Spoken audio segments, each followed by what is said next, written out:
We were together way before that. I was with him when I was, 16, 17, 18, 19, and then we married at 21 and on. The things that Elvis did, first of all, when he was young, he never liked to go to people's homes or eat because he didn't like eating with others. It's a quiet Tuesday morning in 2023, and Priscilla Presley is doing something she's avoided for decades.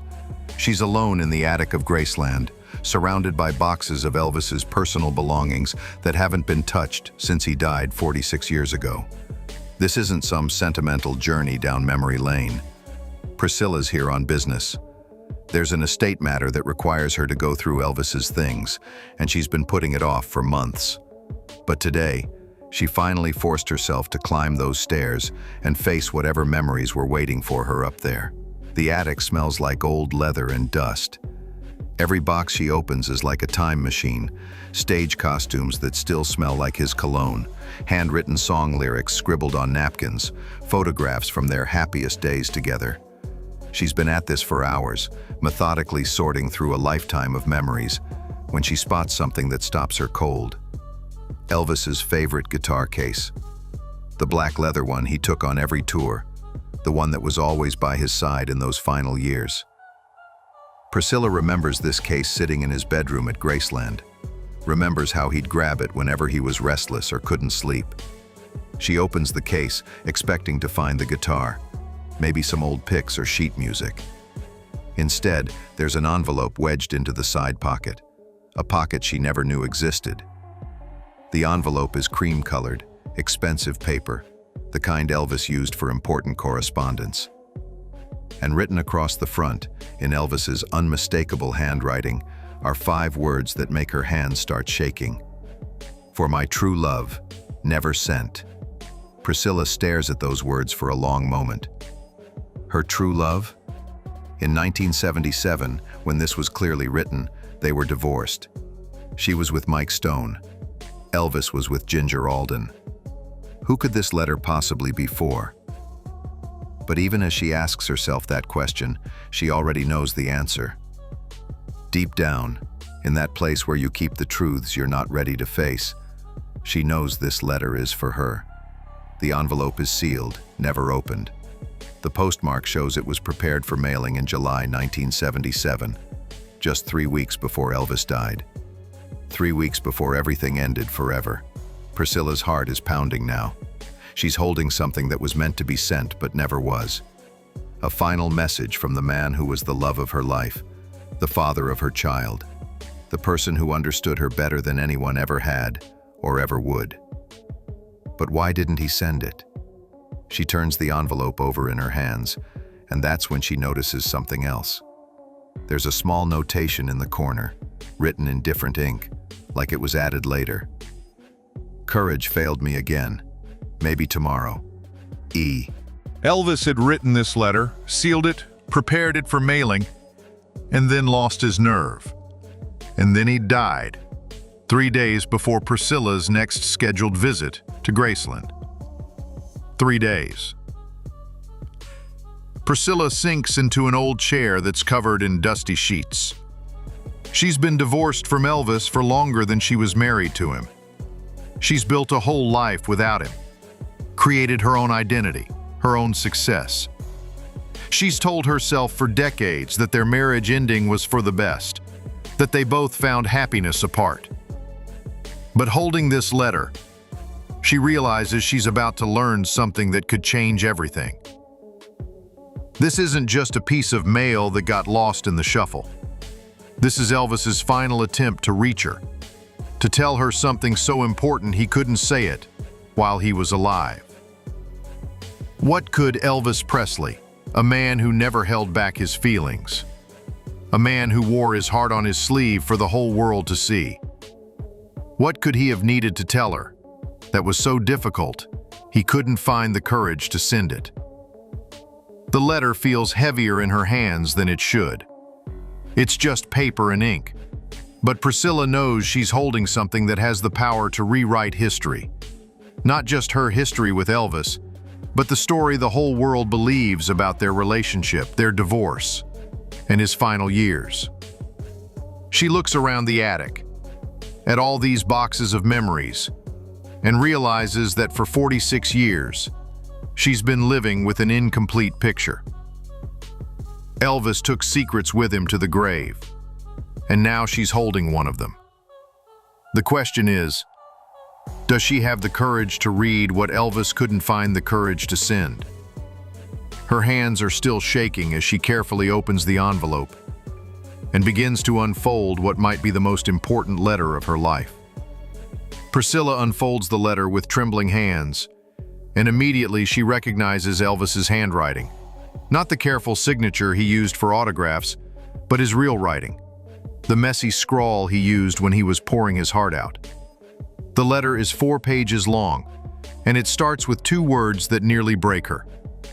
My Scylla. Nobody called her that except Elvis. It was his private name for her, the name he whispered when they were alone, when the whole world disappeared and it was just the 2 of them. She hasn't heard that name in decades, and seeing it written in his handwriting brings back a flood of memories she thought she'd buried. My Scylla, I've started this letter 100 times and never had the guts to finish it. But I'm dying inside, baby, and I need you to know the truth before it's too late. Priscilla's breath catches. Before it's too late? This was written just 3 weeks before he died. Did Elvis somehow know his time was running out? I know what you're thinking. Here goes Elvis being dramatic again. But this isn't drama, honey. This is me finally being honest about the biggest mistake I ever made.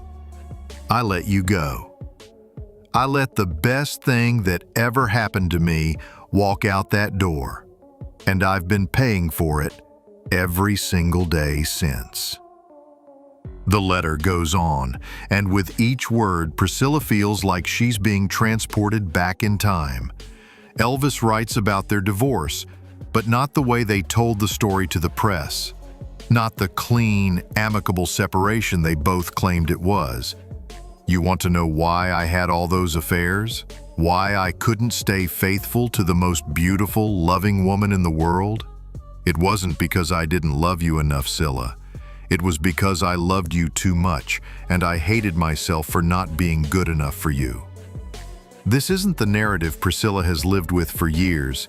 She'd convinced herself that Elvis cheated because he got bored, because he needed constant validation, because that's just who he was.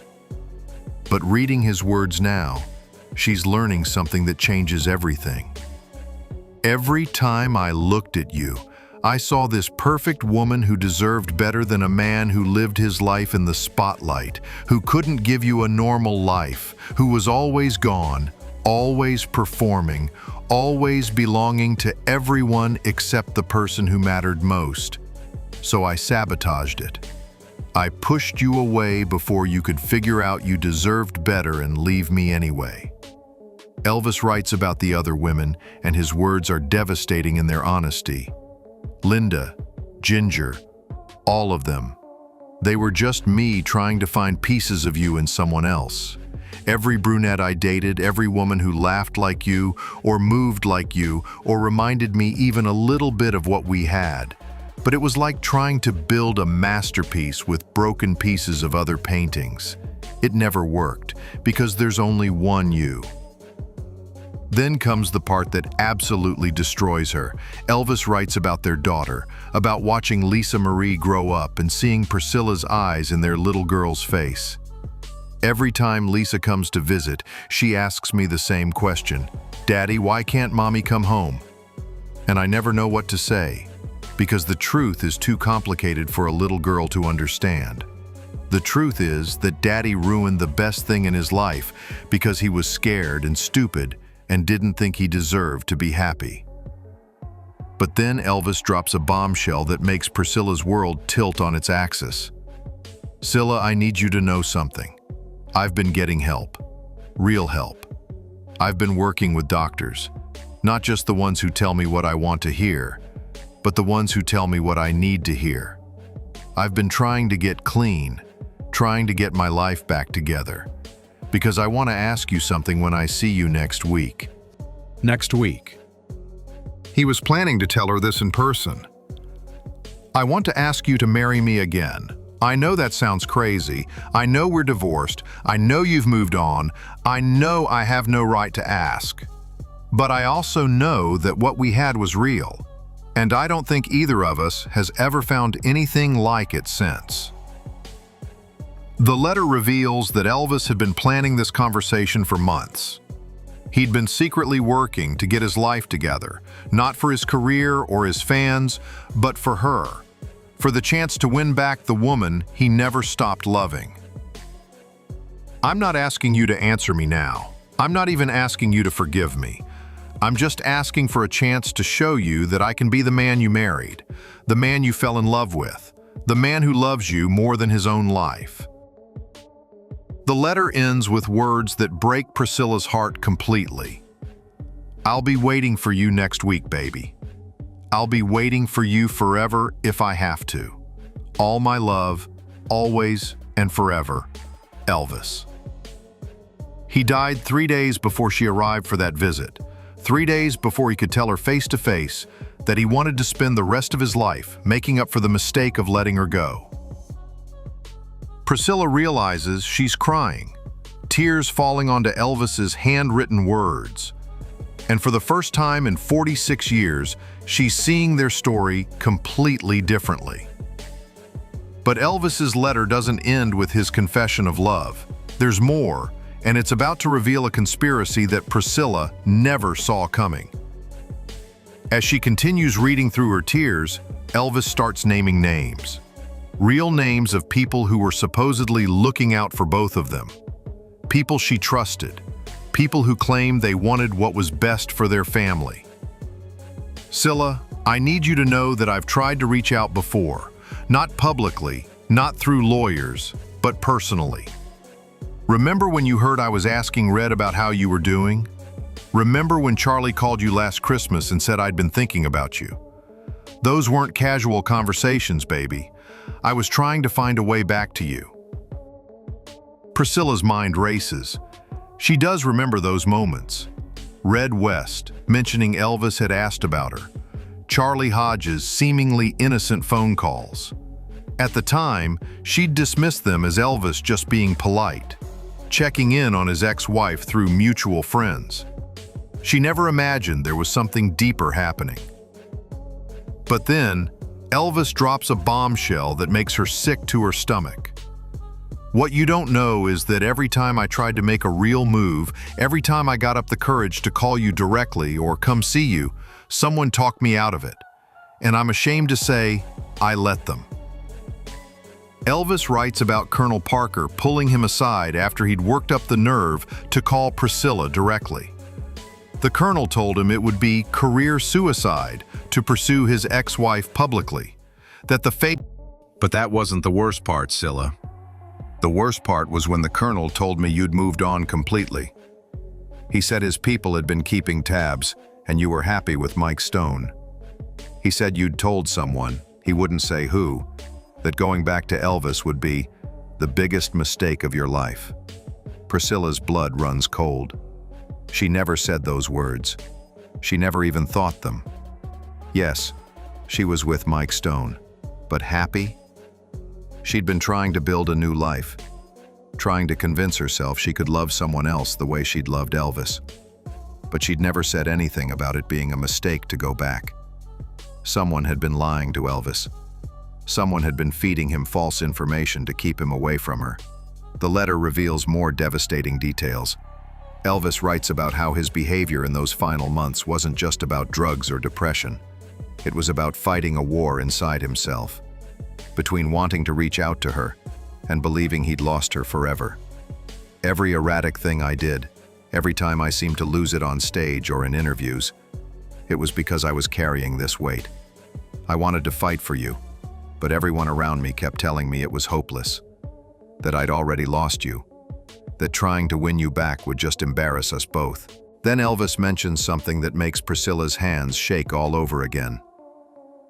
Joe told me about the time you called Graceland last spring, asking if Lisa Marie could stay an extra week. He said you sounded lonely, like maybe you wanted to talk. I wanted to get on that phone so bad, Scylla. I wanted to tell you to come home. But Vernon was standing right there, shaking his head, reminding me about what the Colonel said. So I let Joe handle it, and I spent the next 3 days kicking myself for being a coward. Priscilla remembers that phone call. She had wanted to talk to Elvis. She'd been going through a rough patch with Mike, questioning everything about her new life. And hearing Lisa Marie's stories about her daddy made her miss him terribly. When Joe answered instead of Elvis, she'd been disappointed. But she assumed Elvis was busy or didn't want to talk to her. He was there. He wanted to talk to her. But his own father and manager convinced him not to. The most heartbreaking revelation comes near the end of the letter. Elvis writes about Lisa Marie, about conversations with their daughter that no one else knew about. Lisa Marie asked me last month if I still love her mommy, and when I told her yes, she said something that broke my heart. She said, "Then why don't you tell her, Daddy? Mommy cries sometimes when she thinks I'm not looking." Baby, is that true? Do you still think about us? Priscilla sinks into the chair by Elvis's bed, still holding the ring, and 46 years of carefully constructed walls come crashing down. All this time, she told herself their divorce was inevitable, that they'd grown apart, that Elvis had moved on, and so had she. But that was all a lie she told herself to survive the pain. The truth is, she never stopped loving him.